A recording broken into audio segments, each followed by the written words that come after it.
Welcome, everybody. My name is Kate Gibo, and I'm the director of the Cohen Institute for Holocaust and Genocide Studies at Keene State College in New Hampshire.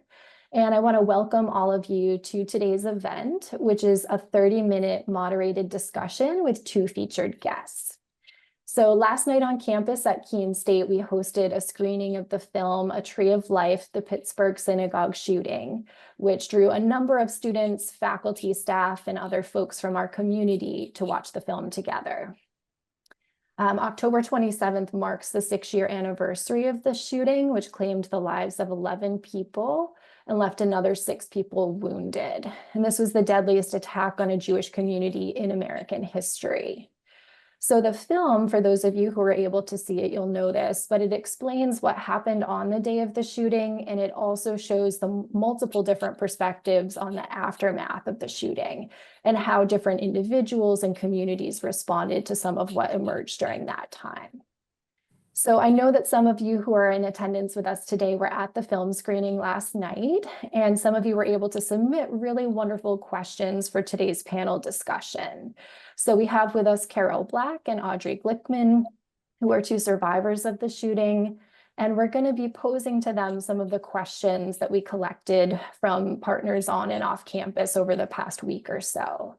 And if time allows, I will also try and incorporate 1 or 2 questions from the Q&A box. So if anybody is listening in and has a question that they want to pose, I'll try and keep an eye on that too. And if you submit a question, we would just ask that you keep it brief and respectful and relevant to today's topic. So we have just 30 minutes together. And I thought before we dive into any questions that I wanted to invite Carol and Audrey to introduce themselves and maybe tell us a little bit about who you are, especially knowing that not everybody has seen the film yet. So maybe Carol, would you like to go first? And then we'll turn to Audrey. All right, so my name is Carol Black. I am a survivor of the shooting. My brother, Richard Gottfried, was one of the unfortunates that was murdered that day. And I survived by hiding in a dark closet for about an hour until I was rescued by the SWAT operators. And I'm just happy to be alive.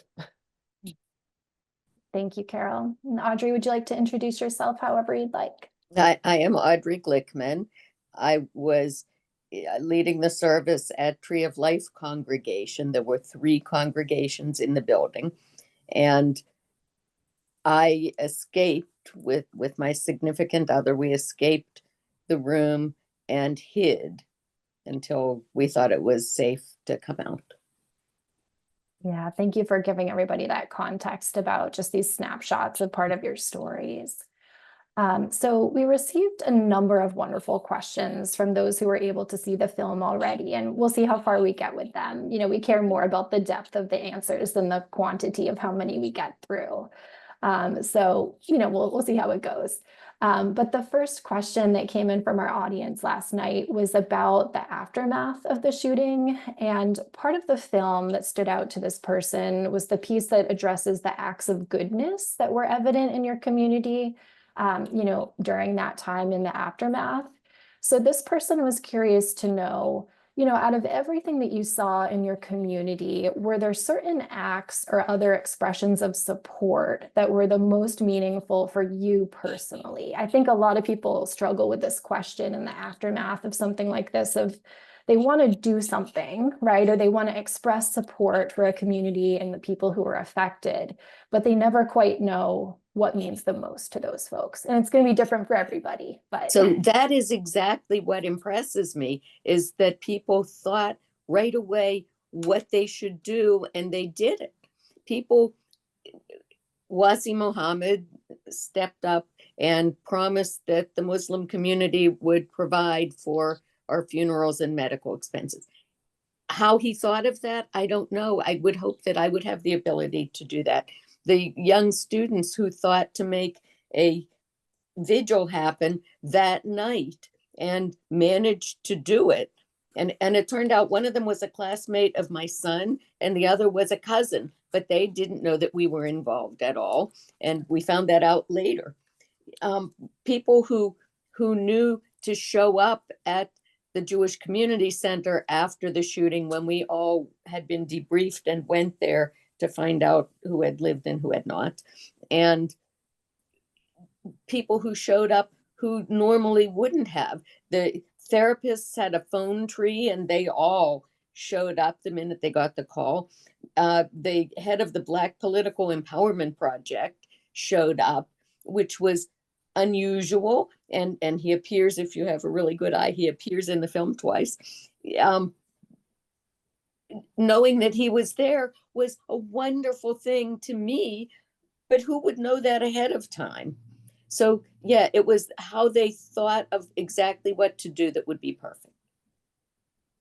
And also others that showed up were certainly the head of the FBI, our local area FBI. There were a lot of FBI people that were there just to provide comfort and stability to those of us who were so traumatized that day. And the team of people who would become the lead prosecutors in the case were there also. And we had people from DC and people from offices all over the place. I mean, it was an all hands on deck response that day. And it was just very meaningful to see that all of these official people were there for us. Mm-hmm. Which is not to mention all the first responders who came from all over the place during the event, which was also amazing. I mean, truly, I think this expression of people quite literally showing up for you is incredible to think about, you know, in the absolute darkest moments, how even in the midst of all of that, there are people who can rally and show up for their neighbors in this way. Right. Yeah, I would just share very quickly that at the time I was teaching a course on the Holocaust at the University of San Diego. And my students immediately wanted to know, you know, knowing about the anti-Semitic motivations of the attack and so forth, they were saying, like, what can we do? Like, we don't just want to kind of sit here and talk about anti-Semitism when we're seeing it play out in our own country right now. And so what many of them decided to do was there was an interfaith vigil that was held in San Diego right after the shooting. And they decided to show up, and it was incredible to see the number of people and the diversity of people in that audience. And so, you know, I think it extends both to the community in Pittsburgh and how people showed up for y'all there, and then also to think about, at least in some places, right, what others were able to do to express support for their Jewish neighbors. Yeah, so incredibly powerful. So I'm going to keep moving through the question list, but if you want to circle back to anything, or if there's anything else that pops into your mind, you can also interrupt me. That's perfectly fine. Lay them on us. Okay. Good. So we also got some great questions pertaining to the making of the film itself, which I thought were really interesting. And the essence of most of them was kind of this question of, like, what was the experience like for you in terms of participating in the creation of the film? Because we don't really get to see that process. You know, we see the end result. But for those of you, you know, who lived this firsthand and were part of the filming process, you know, what did that look like, or what did it mean? Can I start, Carol? Please go ahead. Today would have been the birthday of our filmmaker's father. Trish Adlesic made the film, and this is her father's birthday. He has since passed away, but she was in town to celebrate his birthday with him, and she hadn't left yet when the shooting happened. And friends called her and said, "You have to document this. We have you covered. Just go and do it." And that's how she started. She had recently made I Am Evidence, which is the film that exposed that there are thousands of rape kits that haven't been tested all across the country. So that was a revolution that she started, and she won an award for that film. And while we were making our film, so she understood trauma-informed filmmaking and how to take care of us during the process. She kept us all involved in the process as time went on and as the film evolved and as different people participated in it. And the whole time we were in on what she was doing. It wasn't that she swooped in and made a documentary. It was that she gathered us together to make the documentary. And because of the pandemic, she ended up making much of it from her childhood bedroom in her father's house, where she stayed to take care of him. And so I think maybe some of your scenes had been filmed before my scenes.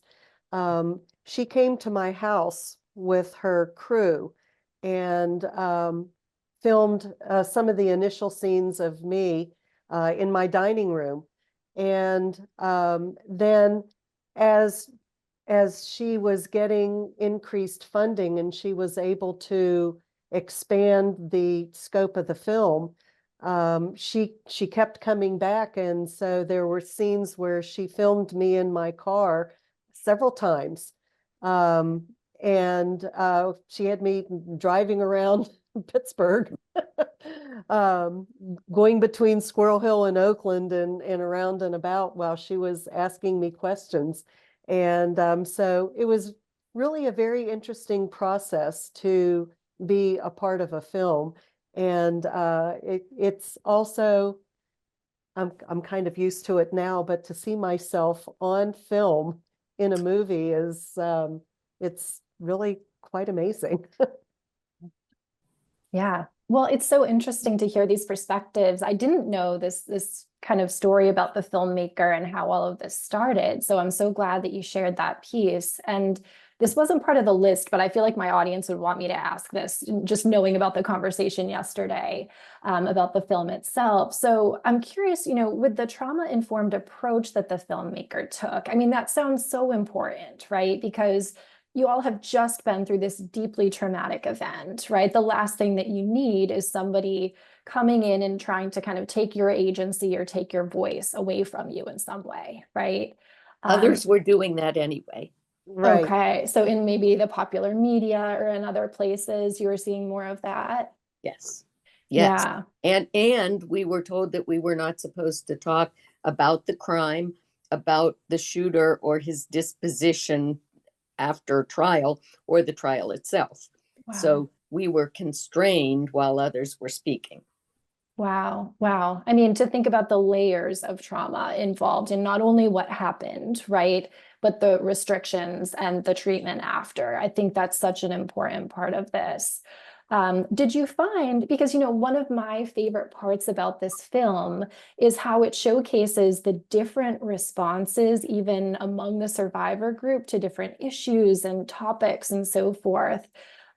Did you find that the film emerged in the way that it did because, you had to really make space for all those voices and instead of trying to have one master narrative that tied things up in a neat little single story?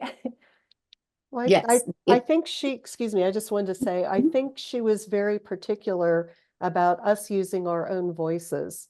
And I think the questions that she asked us as we were being interviewed were to highlight us. She didn't want to highlight herself at all. Audrey, go ahead. Yes, that definitely. And as more people were interviewed, her narrative of the story kind of evolved. It flexed and expanded and contracted and changed shape. And there were people who were telling her she should be more political. There were people saying be less political. There were people pushing her to look into the history of the shooter, which she absolutely didn't want to do. And that was a good thing. And I think anyway. And Me too. so she had to contend with that she had to sell this when it was done, right? So it had to be something worthy. She certainly knows how to make a film. She also made Gasland 1 and 2, and she has since made the ABCs of book banning, which was nominated for an Oscar. So she's good at what she does, and how she coordinated these disparate points of view and made something out of it, I will never understand. But we were there, we saw it. Well, Well, it's so powerful, right? The way that the film showcases that there wasn't just one response, and that even though, like, many of you had been through this experience in some ways that was similar, even your responses to it and your sense of what should happen moving forward, weren't unified at all in all cases, right? Right. And, that's often when we talk about historical events like the Holocaust, I get questions in my classes like, well, like, what did Jews do after the Holocaust? It's like, well, you're talking about millions of people, right? So they did all kinds of different things, right? Right. So showcasing that in the film is such an important piece. So Yeah. it's really helpful to hear your reflections. Also, the people that she interviewed who didn't ultimately appear in the film informed what was the end product anyway. So Right. one of them was Judah Samet, who had been a witness outside the building. And when he arrived there was gunfire coming out of the building. He had been a Holocaust survivor as a child. He had survived horrors and had gone to Israel with his mother and his sibling, and had been a paratrooper in the Israeli army. Later moved here, joined the Tree of Life Synagogue in 1954, I think, when he came here, and had been a member there, and then experienced this. And his point of view and his perspective on everything was completely different from everyone else's. And I'm sure that tempered how the final result came out, even though the filmmaker didn't use any part of his actual interview. Right. Which I think was because he had a miserable cold when he gave the interview. Oh, But that's it's kind of off the record, even though you're recording this. yeah. Well, I didn't know that, Audrey. Thanks for telling me that part. Yeah. Yeah. And you're right. We don't see the full story, even in, what we do see in the film, which captures so much. So there's so much more beyond just what's in that hour and a half as well.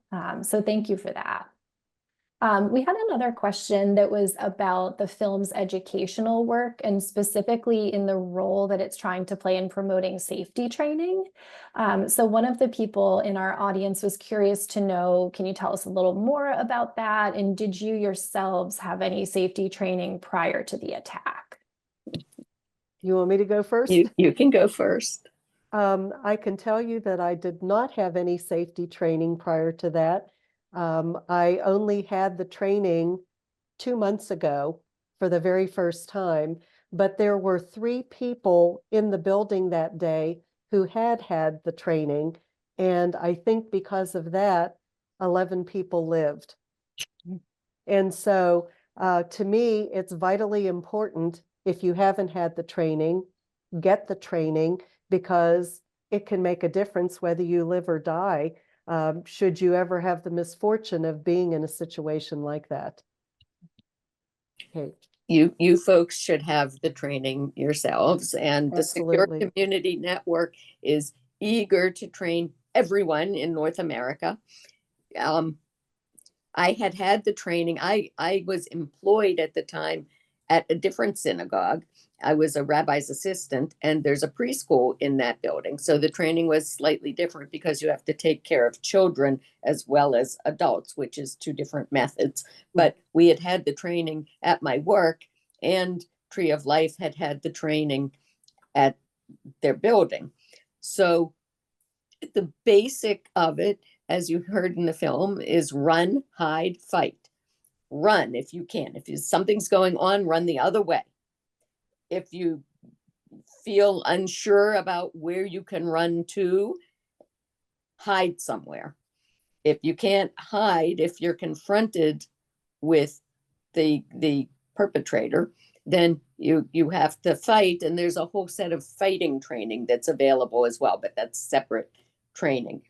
The other day, I met for the first time a fellow who survived the attack in Colleyville, where they outwitted the guy who was there to kill them and escaped. And he definitely was glad he had that training. Right. Yeah, it's quite literally a matter of life and death. And, our center is part of Keene State College, which hosts these trainings quite regularly. But, it's so important not only to take it, but to do those refreshers from time to time so that, as you're in new spaces or in new environments, you kind of have that in the forefront of your mind. And I think it's so powerful in the film. There's the one person who talks about how that training instinct, immediately kicked in, and it was like, I'm going to get out that back door, that kind of thing. Right? So I think that's such an important message of this film. And I'm glad you took the training, Carol. I am too. Yeah. I would do it again. Yeah, absolutely. Because it takes time, right, to really seep in and permeate your way of thinking, right? Right. It's Right. very easy to forget these things. To me, it's vitally important that people be aware of their surroundings. A lot of young people today are connected to their devices. They can be out on the street walking about and they're not paying any attention to what's going on around them. And it's for your own safety and protection.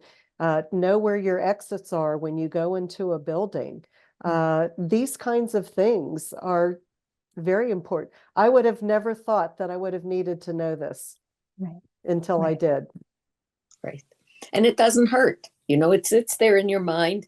It's something that you can turn on when you need it. If you've learned it correctly, if you repeat it to yourself, it becomes automatic. Absolutely. It's a sad reality that it's something that we have to train in our world today, but as your experiences show, it's so, so important. And kind of related, one of the themes of the film is certainly thinking about the importance of that safety training. But another obvious, set of themes that came up for our audience last night were thinking about anti-Semitism and identity-based discrimination or violence. And so we just were kind of curious to hear, what role do you think the film plays or can play in helping to combat anti-Semitism or identity-based violence?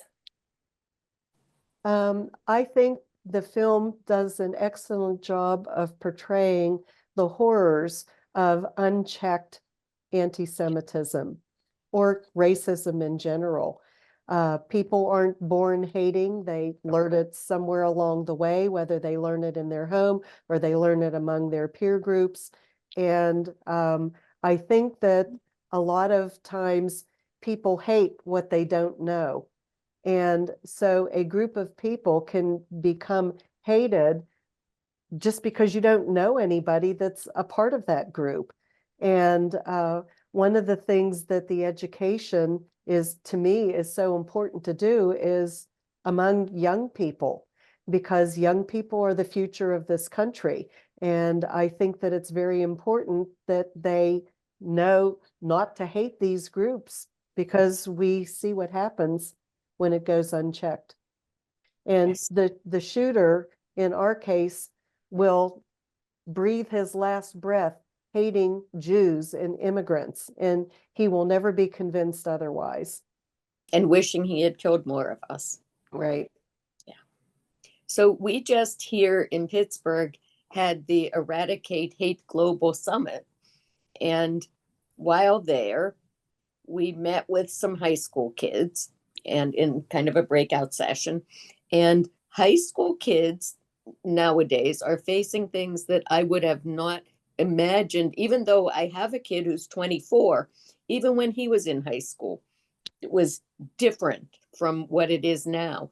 They have hate that comes through Instagram, for instance. People make up anonymous Instagram accounts, but it feeds to their high school. So they know people in the high school, and they attack people personally who are there, or they attack groups of people. And at the same time, there are immigrants, suburban high schools, city high schools, whatever, all have immigrants now more than before, who don't speak English and who aren't necessarily accepted by the whole student body, which is itself frightening, because why not accept them? They're interesting people. But they have an uphill battle getting their friends and cohorts to accept that these people are here. Let's help them instead of shunning them. So yeah, they're going through all kinds of things, and we have a lot of work to do. Yeah. We absolutely do. And I'm glad you mentioned the Global Summit as well, the Eradicating Hate Summit, because my understanding is that that takes place every year now. Is that correct? Yes. I wasn't Yes. able to attend myself this year, but I'm actually hoping to go and maybe even bring some students next year. So that's something we'll kind of be keeping an eye out for. Yes. But It will- those, yeah, in it's so September. important. I can tell you the dates. Yes, it'll be in September next year. Amazing. Okay. Well, that would be great if you are able to share that at some point. I'll share that out with our team and our audiences as well. That's great. So we're down to just our last 15 through okay. 17. The 15th through 17th of September, 2025. Yes. Okay. So everyone's marking their calendars right now. This is perfect. Good. Thank you. And it's always in Pittsburgh. Yes. Okay. Perfect. Wonderful. Well, we're down to just our last few minutes together today. And I wanted to just end with this final question that we had, which is really thinking about the fact that the 6-year anniversary of the shooting is just a couple of days away. And we were curious just to know with our audience last night, if you found any meaningful rituals or other ways to kind of mark that day, or, either collectively or individually, is there something that you find meaningful as you come up against that anniversary every year? Audrey, do you want to start? So it's been different for me every year. I have since lost my significant other who survived with me. So it's changed for me.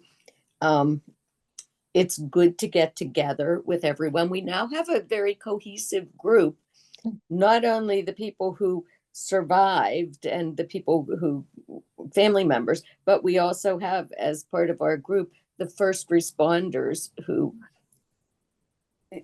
did an enormous job there, and some of them are severely wounded and can't go back to work or are limited in their work.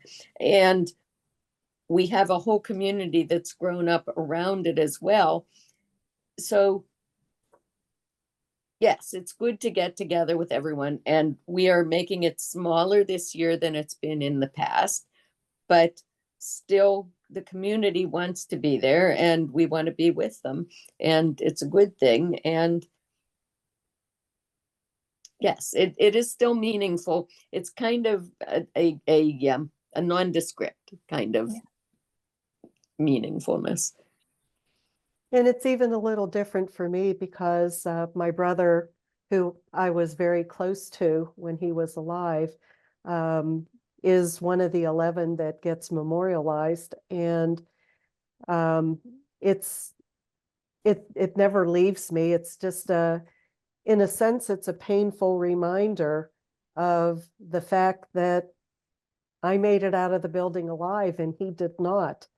And it's a pain that lives within me that'll never go away. I just keep it at bay.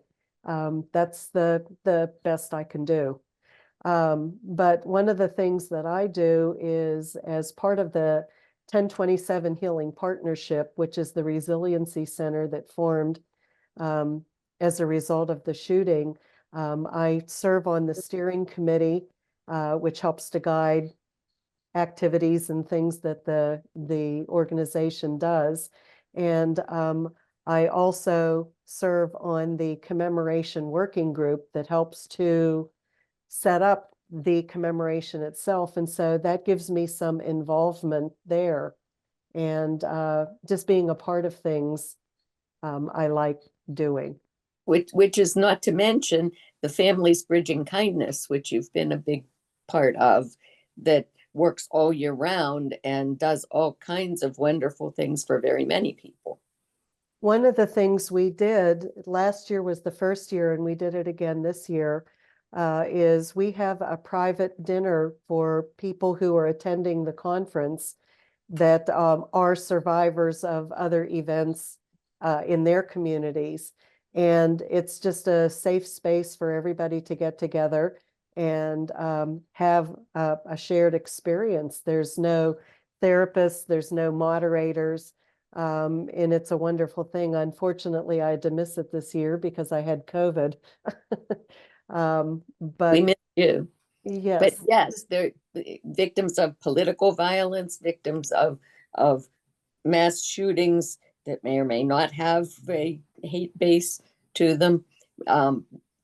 Victims of attacks on women, many sorts of, and we have that safe space where everything that's said is just among us, and nobody knows as much as victims and family members know.